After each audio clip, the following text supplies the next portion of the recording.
बिस्मिल्लाहिर्रहमानिर्रहीम, अस्सलाम वालेकुम नाज़रीन। इरफान हाशमी आपको प्रोग्राम दो ठोक में खुश आमदीद कहता हूँ और इस्लामाबाद से हमारे साथ मौजूद हैं इब्राहिम राय साहब। राय साहब अस्सलाम वालेकुम। वालेकुम अस्सलाम। राय साहब, आज दो खबरें बड़ी इंपॉर्टेंट हैं। प्राइम मिनिस्टर पाकिस्तान इमरान खान का ओवरसीज़ कन्वेंशन से खिताब और इन्होंने 5 बातें बड़ी अहम कही। उन्होंने इस वक्त जो अपोजिशन है उसका जायचा भी कौम के सामने रखा कि कौन कैसा है, क्या मुस्तकबिल था और आने वाला इनका माजी क्या था और मुस्तकबिल आगे क्या होगा। ऑब्वियसली जो इनकी एफिलेशंस रही ओवर द ईयर्स उसको काफ़ी उसको एक्सपोज किया अपनी तकरीर के अंदर। फिर फजलुर रहमान साहब के हवाले से भी उन्होंने बताया कि क्या ताल्लुक़ है इनका और उनकी जो खिदमात रही मुख्तलिफ पार्टीज़ के लिए और जिस तरह की उनकी खिदमत होनी चाहिए थी दीन के लिए वैसी नज़र नहीं आई। उन्होंने ये बात कही, पहले भी करते रहे। और फिर उन्होंने ओवरसीज़ पाकिस्तानियों की अहमियत के हवाले से काफ़ी सारी बातें कही। वोट को हक मिलेगा, वोट का राइट मिलेगा और फिर वोट का हक जो है उसको कैसे दिया जाएगा, ये सारी बातें। और फिर उन्होंने उसको सेलिब्रेशन भी थी, जो रेमिटेंस की वो बात कर रहे थे।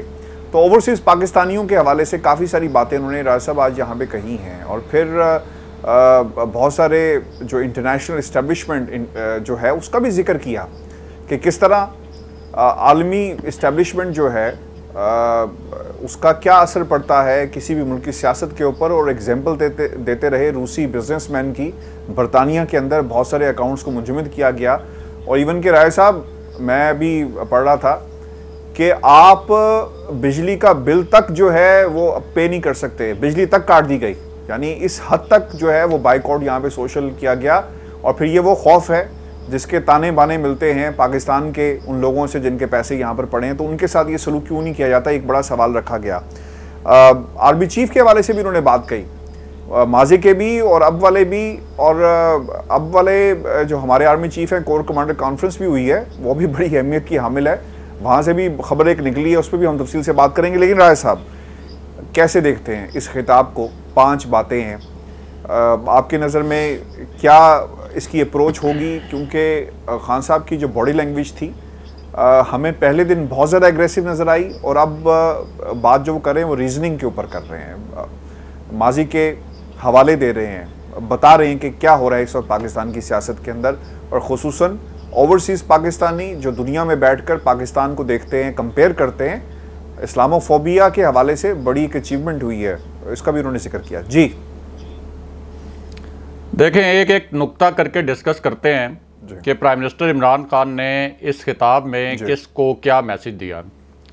इसी खिताब में प्राइम मिनिस्टर इमरान खान का एक नुक्ता ये था कि अगर पाक फ़ौज ना होती तो हमारा हशर लिबिया, शाम और इराक़ जैसे ममालिक जैसा होता।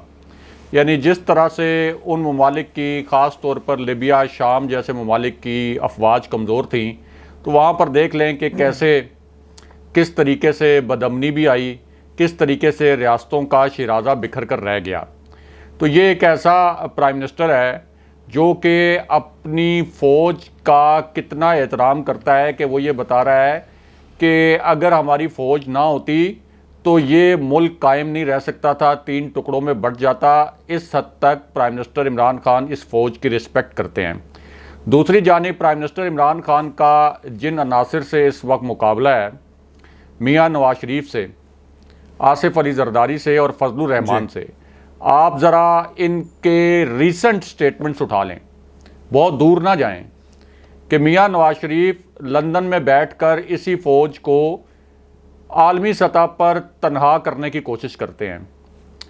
गैर रियासती अनासर और जो रियासती अनासर हैं उनको मिलाकर इस फ़ौज पर हमले करते हैं और ख़ुद भी कहते हैं कि हम जब वापस आएंगे इक़्तिदार में तो जनरल बाजवा पर आर्टिकल 6 के तहत मुकदमा चलाएंगे और फिर अफ़गानिस्तान के नेशनल सिक्योरिटी एडवाइज़र जो कि पाक फ़ौज के ख़िलाफ़ ज़हर उगलता रहा, उसके साथ मुलाकात करके तस्वीरें भी खिंचवाते हैं और इनडायरेक्टली पाकिस्तान की फ़ौज के ख़िलाफ़ बयानात दिलवाते हैं। ये हैं मियाँ नवाज शरीफ।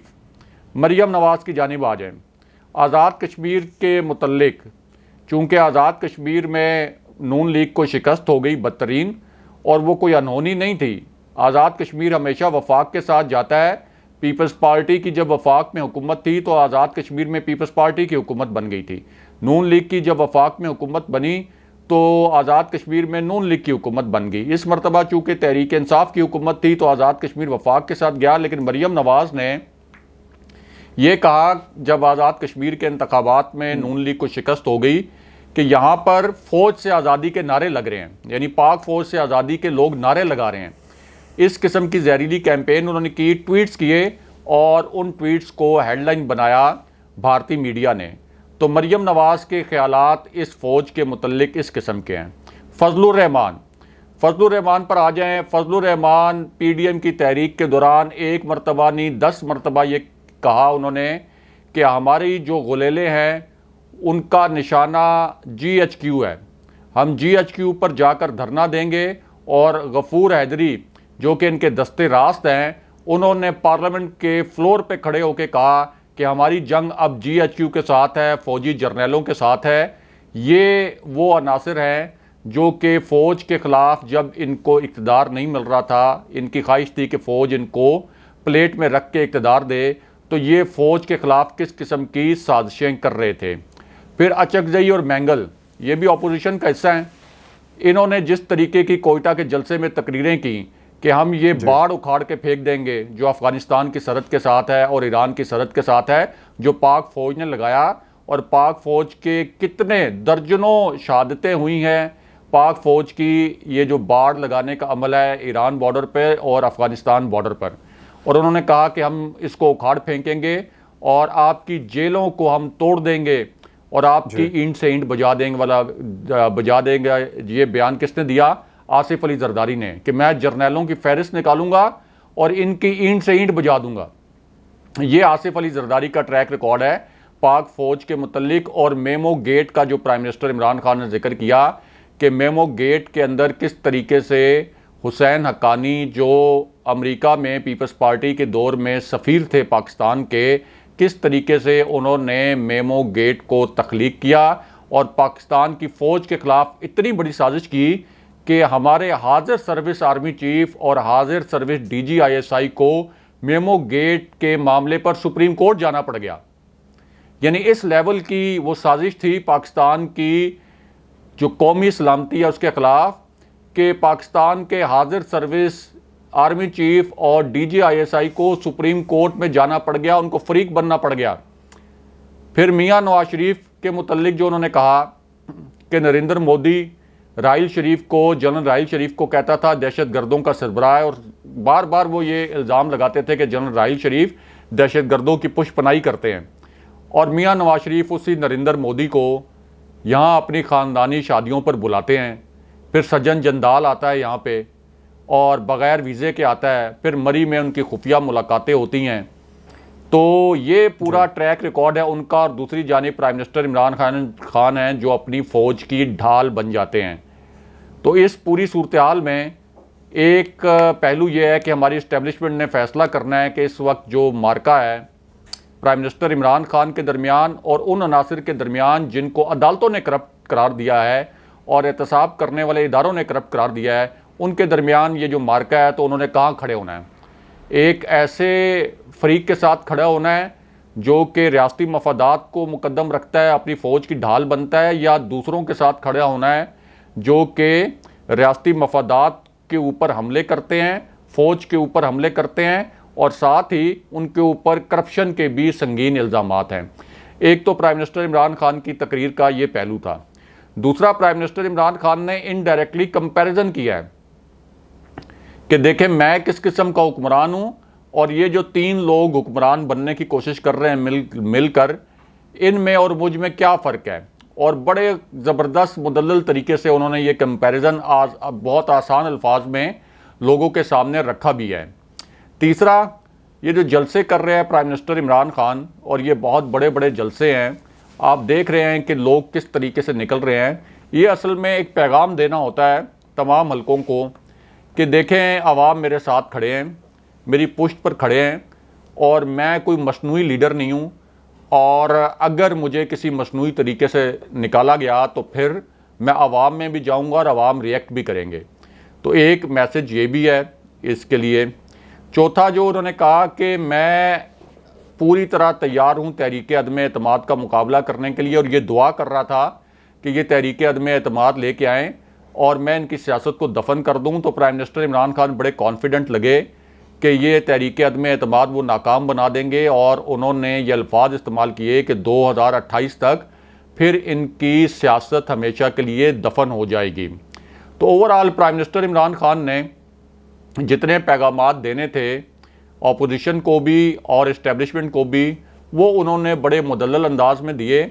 आप कह रहे थे कि रीजनिंग जो इससे पिछले खिताबात थे उनमें भी रीजनिंग थी, लेकिन इस मरतबा प्राइम मिनिस्टर इमरान खान की जो टोन थी वो उतनी हार्श नहीं थी, लेकिन मैसेज जो उन्होंने दिए वो उतनी इफेक्टिव थे जितने पहले वो देते रहे। राय साहब बिल्कुल ठीक है, उन्होंने पैगाम भी दे दिया, सब कुछ हो गया।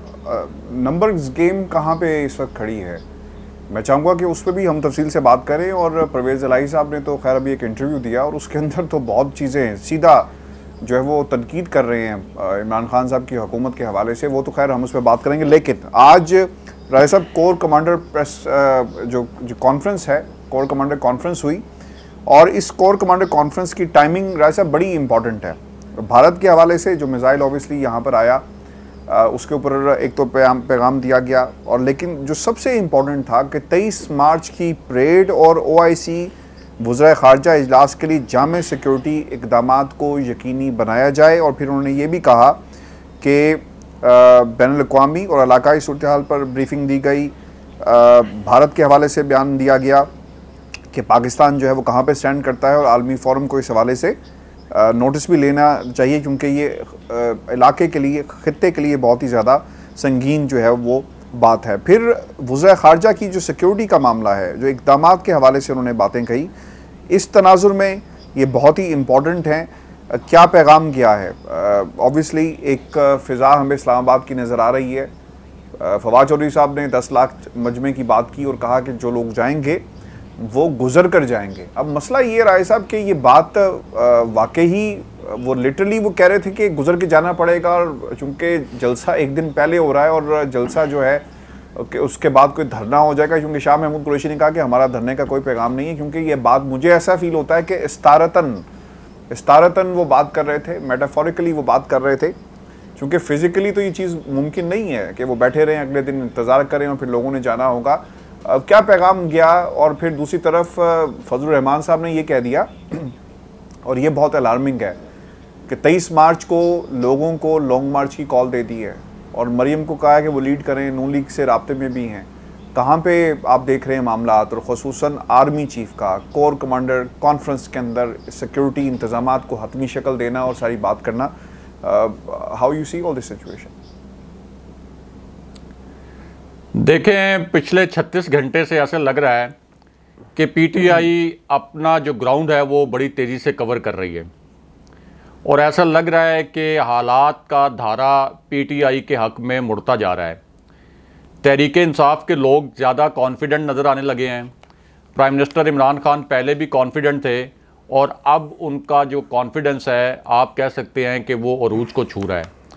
जिस तरीके से उन्होंने तकरीर की है और जिस तरीके से उनकी इत्तेहादियों से मुलाकातें हुई हैं, और एक जिस ट्रम्प कार्ड का जिक्र किया जा रहा है कि एक कार्ड ऐसा भी है प्राइम मिनिस्टर इमरान खान के पास कि जिसके ज़रिए ऑपोजिशन के तमाम जो प्लान्स हैं वो नाकाम हो सकते हैं।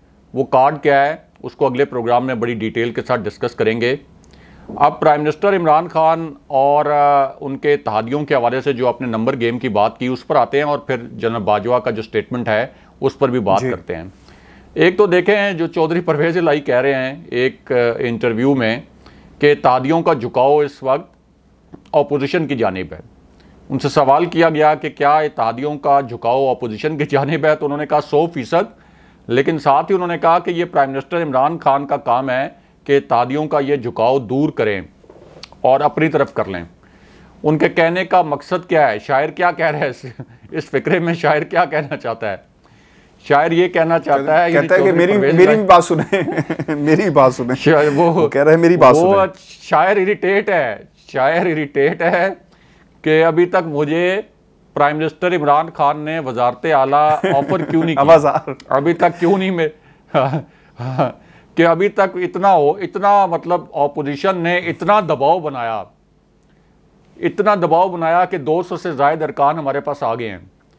और जाहिर है कि प्राइम मिनिस्टर के पास भी ये इंटेलिजेंस रिपोर्ट्स मौजूद हैं। इसी प्लेटफॉर्म पर सबसे पहले तमाम यूट्यूब चैनल्स, तमाम मेन स्ट्रीम चैनल्स, आपके जो मेन चैनल्स हैं, उससे पहले हमने ये बताया था, फिगर कोट किया था कि 17 करोड़ रुपए से 21 करोड़ रुपए फी का ऑफ़र जो है ये की जा रही है पीटीआई के अरकान को। और प्राइम मिनिस्टर इमरान खान ने 3-4 दिन के बाद कोट अनकोट जो हमारे फिगर थे वो दोहराए भी।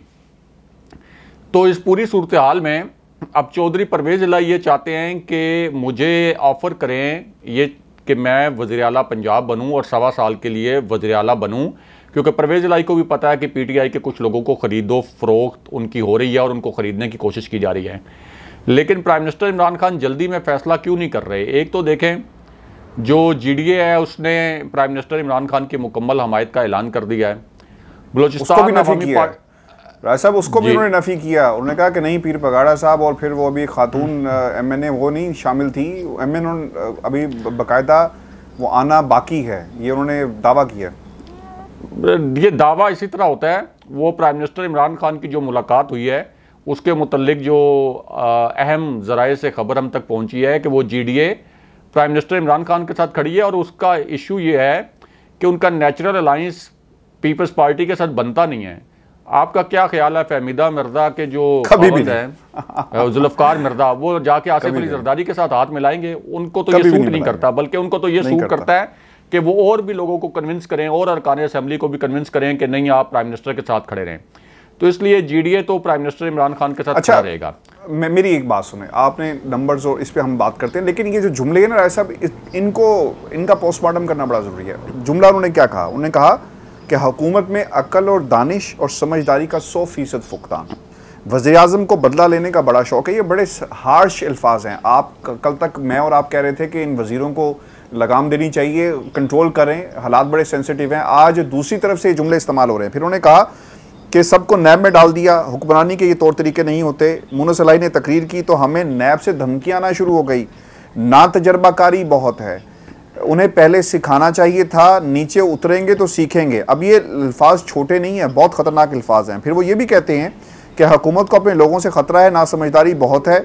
अब ये एक सीक्वेंस है, एक चेन रिएक्शन है। एक बात हो जाए ना, जिस तरह जो बात फवाद चौधरी ने कही तो एक जुमला था कि गुजर के जाना होगा। दूसरी तरफ शेख साहब ने कहा कि छोटी 5 सीटों वालों के की तरह मैं ब्लैकमेल नहीं करा, छोटी एक जुमला कहा और निकल गए। लेकिन यहाँ पर तो राय साहब एक चेन रिएक्शन है, एक जुमला फिर दूसरा जुमला फिर तीसरा जुमला। परवेज़ इलाही साहब जो हैं, परवेज़ इलाही साहब क्या चाह रहे हैं?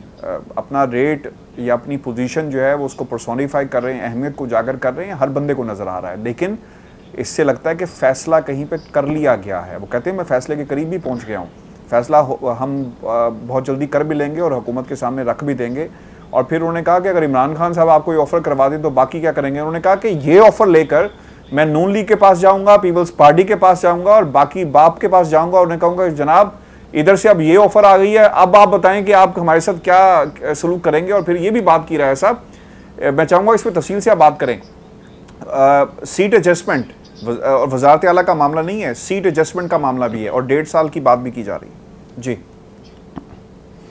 देखिए, काफ लीग की 5 नशिस्तें हैं कौमी असम्बली में और वजारतें कितनी हैं इनके पास? 5 नशिस्तों के साथ इनको वफाक में 2 वजारतें मिली हुई हैं। फिर इन्होंने, आप ये कह सकते हैं कि एक और दरख्वास्त की कि हमारा एक सेनेटर भी बनवाएं। तो इनका एक सेनेटर बनाने में भी पीटीआई ने इनकी मदद की और कामिल अली आगा को सेनेटर भी बनवाया। पंजाब में कुल मिलाकर इनकी 10 नशिस्तें हैं। कुल उन 10 नशिस्तों के एवज़ इनको वजारतें तो एक तरफ, ऊपर से स्पीकर पंजाब असेंबली भी बना दिया चौधरी परवेज़ इलाही को और इनके हलकों के तमाम इंतज़ामी अख्तियारात इनके सुपुर्द कर दिए गए। इनकी वजारतों को खुला छोड़ दिया गया कि आप अपनी वजारतों को खुद मैनेज करें। इससे ज़्यादा हिस्सा चौधरी परवेज़ इलाही को क्या दिया जा सकता है? क्या मुस्लिम लीग नून इससे ज़्यादा हिस्सा दे सकती थी चौधरी परवेज़ इलाही को? तो चौधरी परवेज़ इलाही इससे ज़्यादा हिस्सा किसी भी हुकूमत से नहीं ले सकते थे जितना उनको हिस्सा इस हुकूमत की वजह से मिला है। अब ये चाहते हैं कि इतना कुछ मिलने के बावजूद ये जो एक सिचुएशन बनी है, इसमें मुझे वजारत आला भी मिल जाए। अब वजारत आला के लिए वो बड़े डेस्परेट हैं, बहुत दबाव डाल चुके हैं और मीडिया में ख़बरें भी लॉन्च करवा रहे हैं। यानी चौधरी बरादरान मीडिया में ख़बरें लॉन्च करवा रहे हैं कि पीपल्स पार्टी का एक सीनियर रहनुमा हमारे साथ आकर मिला और हमें मियां नवाज शरीफ का पैगाम पहुंचा दिया, शहबाज शरीफ का और आसिफ अली जरदारी का, कि वज़ीर आला पंजाब पक्के आप हैं, सूबाई असम्बलियाँ अपनी मुद्दत पूरी करेंगी, 1.25 साल आप वज़ीर आला पंजाब रहेंगे। और फिर इसकी हेडलाइन भी बन गई, मीडिया ने तस्दीक भी नहीं की।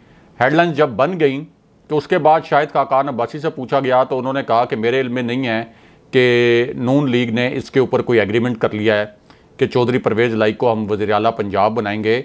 और फिर हमें हमजा शहबाज के तर्जुमान का स्टेटमेंट भी देखने को मिला कि जिसमें उन्होंने कहा कि वज़ीर आला पंजाब के उम्मीदवार तो हमजा शहबाज होंगे। तो चौधरी परवेज़ इलाही ने ये खबरें इसलिए चलवाईं कि ताकि हुकूमत पर दबाव आए और वो भी जल्दी से हमें वज़ारत आला पंजाब ऑफ़र कर दे। लेकिन प्राइम मिनिस्टर इमरान खान इस मामले को आखिरी ऑप्शन के तौर पर इस्तेमाल करना चाहते हैं, बिल्कुल आखिरी ऑप्शन के तौर पर, क्योंकि उनको पता है कि चौधरी परवेज़ इलाही के पास सिर्फ 5 नशिस्तें हैं। जब उनको ये लगेगा कि इन 5 नशिस्तों के बग़ैर हुकूमत को बचाना नामुमकिन हो जाएगा तो उस वक्त शायद वो फ़ैसला करें। वो कोई जल्दबाजी में फ़ैसला नहीं करना चाहते।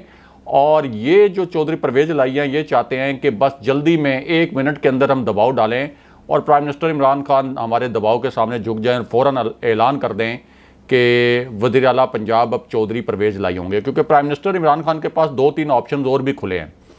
एक तो अलीम खान वाला ऑप्शन खुल जाएगा, क्योंकि अलीम खान ने जो अपना ग्रुप बनाया था वो इस वजह से तो नहीं बनाया था कि चौधरी परवेज़ इलाही वज़ीर आला बन जाएं। उन्होंने तो इसलिए बनाया था कि मैं कहूँगा कि मेरे साथ 20-25 यहाँ पे MPs हैं तो मुझे वज़ीर आला पंजाब बनाया जाए। तो इस तरह से अलीम खान की पार्टी के अंदर वापसी हो सकती है। तरीन ग्रुप और अलीम खान ग्रुप में पहले ही इख्तलाफात पैदा हो गए हैं। दूसरा जो तरीन ग्रुप है वो मुस्लिम लीग नून से भी कुछ यकीन दहानियाँ करवाना चाहता है, लेकिन मुस्लिम लीग नून उस किस्म की यकीन दहानियाँ करवाने की पोजीशन में नहीं है, क्योंकि पार्टी के अंदर से भी रिजल्टमेंट आ रही है कि अगर आप ये 8-10 लोगों के साथ टिकट का अरेंजमेंट करते हैं कि हम आपको टिकट देंगे, तो फिर हमारे जो अपने लोग हैं जिन्होंने जेलें काटी हैं, जिन्होंने मुश्किलें बर्दाश्त की हैं, उनका क्या बनेगा? क्या उनको टिकट्स वगैरह नहीं मिलेंगे? तो मुस्लिम लीग नून के लिए भी एक पेचीदा सूरत हाल है कि इतने लोगों को टिकट्स देना मुस्लिम लीग नून के लिए भी टेक्निकली और रियलिस्टिकली पॉसिबल नहीं है। तो इसलिए प्राइम मिनिस्टर इमरान खान की अपनी कैलकुलेशन है, वो अपनी कैलकुलेशन के हिसाब से चल रहे हैं। और ज़ाहिर है कि प्राइम मिनिस्टर इमरान खान चौधरी परवेज़ इलाही की इन धमकियों से अगर मरूब नहीं हो रहे और अभी तक उन्होंने उनको वज़ारत आला की ऑफ़र नहीं की, तो इसका मतलब यह है कि प्राइम मिनिस्टर इमरान खान के पास जो जोड़ तोड़ है और जो उनकी नंबर गेम है उसके मुताबिक प्राइम मिनिस्टर इमरान खान को पता है कि वो प्रिवेल कर जाएंगे। इसलिए आखिरी वक्त तक ये वज़ारत आला पंजाब के ऊपर वो चौधरी परवेज़ इलाही को ऑफ़र नहीं करेंगे। और चौधरी परवेज़ इलाही को अभी तक सॉलिड मुस्लिम लीग नून की जानिब से सॉलिड ऑफ़र उनकी जानिब से भी नहीं है। अब वापस आ जाएं कि army chief general Qamar Javed Bajwa का जो स्टेटमेंट है कोर कमांडर्स कॉन्फ्रेंस के हवाले से, और दूसरा जो मुस्लिम लीग नून ने फैसला किया है कि हम भी जलसा करेंगे। यानी प्राइम मिनिस्टर इमरान खान ने तो ये फैसला किया कि हम डी चौक में जलसा करेंगे और पहले फैसला कर लिया कि 10 लाख लोग हम लेके आएंगे।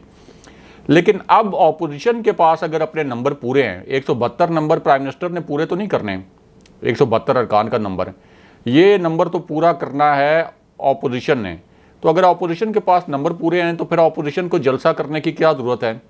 अब जब उन्होंने देखा है कि हमारे पास नंबर पूरे नहीं हो रहे और अब तक नंबर गेम क्लियर नहीं है, तो इसलिए उन्होंने एक तसादुम की, आप कह सकते हैं, कोशिश की है कि हम एक खून रेजी की कोशिश करें और ऐलान कर दिया कि हम भी उसी दिन जलसा करेंगे डी चौक में और 24 मार्च को अपने काफ़िले लेकर आ जाएंगे। मरियम नवाज़ एक रैली लेके आएंगी और हुकूमत को एक इंटेलिजेंस रिपोर्ट भी मिली है कि कुछ 7,000 के करीब अंसारुल इस्लाम के कारकुन ऐसे हैं जिनके घरों पर ताले लगे हुए हैं, वो अपना साजो सामान लेकर निकल पड़े हैं और वो मुख्तलिफ मदारिस में ठहरे हुए हैं और वहाँ से इनको डायरेक्ट जो है ये डी चौक लेके आ जाएंगे रेड जोन में। और उनके पास ज़ाहिर हथियार भी हैं और औजार भी हैं और वो इस तरह की सूरत हाल के लिए तरबियत याफ्ता भी हैं। तो पूरा मंसूबा ये है कि रेड जोन में एक खूनरेजी वाला माहौल पैदा किया जाए, तसादुम वाला माहौल पैदा किया जाए, ताकि अदम एतमाद के ज़रिए अगर ये हुकूमत नहीं जाती तो फिर हम यहाँ पर दंगा करें, फसाद करें। और दंगा फसाद डी चौक जितनी जगह है वहाँ पर अगर तहरीक इंसाफ का जलसा हो रहा होगा, उधर ही अगर आप अंसारुल इस्लाम के लोगों को घुसा देंगे और फिर ये अपोजिशन के दीगर कारकुन भी आ जाएंगे, तो जिस किस्म का इस वक्त पाकिस्तान के अंदर माहौल है सियासी, उसमें तो तसादुम नागुज़ीर है, उसमें तो खूनरेजी होगी। और इसी वजह से तो शेख रशीद कहते हैं कि जिस किस्म की रविश इस वक्त अपोजिशन ने अपनाई हुई है, ख़ास तौर पर यह जलसे वाला मामला जो उन्होंने कहा है कि हम भी उसी दिन जलसा करेंगे, तो ये तो कोई तसादुम हो गया तो 10 साल के लिए मार्शल लॉ लग जाएगा। उन्होंने कहा कि ये तो बहुत बड़ा हादसा हो जाएगा, बहुत बड़ा सानिया हो जाएगा और 10 साल तक मार्शल लॉ से जान नहीं छूटेगी, क्योंकि पाकिस्तान में जब भी मार्शल लॉ लगा है 10-11 साल से पहले फिर वो जाता नहीं है। तो इस वक्त अब ऐसा लग रहा है कि अपोजिशन घबरा गई है। अपोजिशन अगर घबराई हुई ना होती तो वो कभी भी ये लॉन्ग मार्च का ऐलान ना करती। उनको पता होता कि हमारे पास नंबर पूरे हैं, हमें क्या ज़रूरत है कि हम कारकुन यहाँ पर लेके आएँ। हम तो बड़े आराम से ये जो दावा कर रहे हैं कि 200 से ज़ायद हमारे पास अरकान कौमी असम्बली हैं, हम तो उनके ज़रिए इनकी हुकूमत उल्टा देंगे। करते रहें प्राइम मिनिस्टर इमरान खान एक दिन का जलसा 27 मार्च को 10 लाख के बजाय 20 लाख लोग भी इकट्ठे कर लें, हम इनकी हुकूमत गिरा देंगे। लेकिन ये डेस्परेट मेजर्स हैं अब अपोजिशन की जानिब से कि ये चाहते हैं कि अब अदम एतमाद की तहरीक के ज़रिए तो नहीं गिरनी हुकूमत, अब हम रेड जोन में कोई दंगा फसाद करें। अब army chief general Qamar Javed Bajwa का जो स्टेटमेंट है कोर कमांडर्स कॉन्फ्रेंस, क्योंकि कोर कमांडर्स कॉन्फ्रेंस जब होती है तो उसका जो प्रेस रिलीज जारी होता है, सारे मामलात उसके अंदर नहीं लिखे हुए होते, उसके अंदर सिर्फ जो सिक्योरिटी से रिलेटेड इश्यूज हैं वो हाईलाइट कर दिए जाते हैं। लेकिन कोर कमांडर्स कॉन्फ्रेंस में हमेशा मुल्क के जो सियासी हालात हैं उनके ऊपर डिस्कशन होती है। कोई एक कॉन्फ्रेंस भी ऐसी नहीं है, मैं आपको बतौर साफ़ी बता रहा हूँ, कि जिसके अंदर पाकिस्तान के सियासी हालात डिस्कस ना होते हों, क्योंकि फ़ौज बड़ी कंसर्न रहती है पाकिस्तान के सियासी हालात के हवाले से। तो इस पूरे पस मंज़र को अगर जहन में रखें तो फिर army chief general Qamar Javed Bajwa का जो कोर्ट प्रेस रिलीज़ के अंदर जारी किया गया है कि OIC कॉन्फ्रेंस के हवाले से और ओवरऑल सिक्योरिटी के हवाले से फुल प्रूफ इंतजाम किए जाएँ, तो इसका मतलब है कि फ़ौज भी ये हीट महसूस कर रही है कि ये अपोजिशन ने जिस किस्म का अब ऐलान कर दिया है कि हम भी जलसा करेंगे, हम भी लॉन्ग मार्च करेंगे, उसी दिन करेंगे जिस दिन प्राइम मिनिस्टर इमरान खान जलसा करेंगे, तो इससे हालात ख़राब हो सकते हैं रेड जोन में, इससे हालात ख़राब हो सकते हैं एन उस वो मौके पर जब OIC की कॉन्फ्रेंस हो रही होगी, क्योंकि ज़ाहिर है OIC की कॉन्फ्रेंस भी 21 से 23 मार्च तक है। और इस दौरान हमें पता है कि दहशतगर्दी की एक नई लहर भी है और एक दहशतगर्दों का ग्रोह भी पकड़ा है, जिसके मुतल्लिक वज़ीर दाखिला ने इशारा भी किया और हमारे जो अपोजिशन लीडर्स हैं वो उनके निशाने पर थे। तो ये खुदा न खास्ता अगर वहाँ पे कोई दहशतगर्दी हो जाती है, खुदा न खास्ता, तो कारकुन जितने भी हैं, चाहे वो नून लीग के कारकुन हों, चाहे वो पीपल्स पार्टी के हों, चाहे तहरीक इंसाफ के हों, ये सब हैं तो पाकिस्तानी। इनके आपस में सियासी इख्तलाफात तो अपनी जगह, लेकिन हैं तो पाकिस्तानी। खुदा न खास्ता वहाँ पे कुछ जानी नुकसान हो जाता है तो उस आने का ज़िम्मेदार कौन होगा और फिर उसका ओवरऑल इम्पैक्ट कितना बुरा होगा। तो कितनी बदगुमानियाँ पैदा हो जाएंगी, कितनी गलतफहमियाँ पैदा हो जाएंगी कि हुकूमत ने तो नहीं करवा दिया ये कोई धमाका, और ख़ुद हुकूमत भी ज़ाहिर है कि उसकी विक्टिम होगी। तो इस पूरी सूरत हाल में ये कोर कमांडर्स कॉन्फ्रेंस की जानिब से एक पैगाम दिया गया है कि ये तसादुम की राह पर आप ना जाएं। और मेरा गुमान ये है कि अब अस्करी क़यादत की जानिब से कोई अपोजिशन को भी एक मैसेज जाएगा, इनडायरेक्टली एक मैसेज जाएगा कि ये जो आप काम कर रहे हैं ये नाकाबिले बर्दाश्त है। ये जो खून रेजी वाले काम की जानिब आप जा रहे हैं, ये अपोजिशन लीडर्स को पैगाम जाएगा कि ये काम ना करें, आपने जलसा करना है बाद में किसी वक्त पर रख लें और किसी और जगह का इंतखाब कर लें या कम से कम तारीख कोई और रख लें, क्योंकि ये रियासत पाकिस्तान का मामला है, ये हुकूमत पाकिस्तान का मामला नहीं है। और अगर खुदा न खास्ता रेड जोन में डी चौक में कोई तसादुम होता है और इस दौरान खुदा न खास्ता कोई दहशतगर्दी का वाक़या भी हो जाता है तो इससे तो पाकिस्तान को नाकाबिले तलाफ़ी नुकसान हो जाएगा। बहुत शुक्रिया ऐसा व्यूअर्स जी, आज का हमारा शो था। अपने कमेंट जरूर भेजिएगा, चैनल को सब्सक्राइब करना मत भूलें। मुझे और इब्राहिम राय साहब को इजाज़त दीजिए, अल्लाह ने के बाद।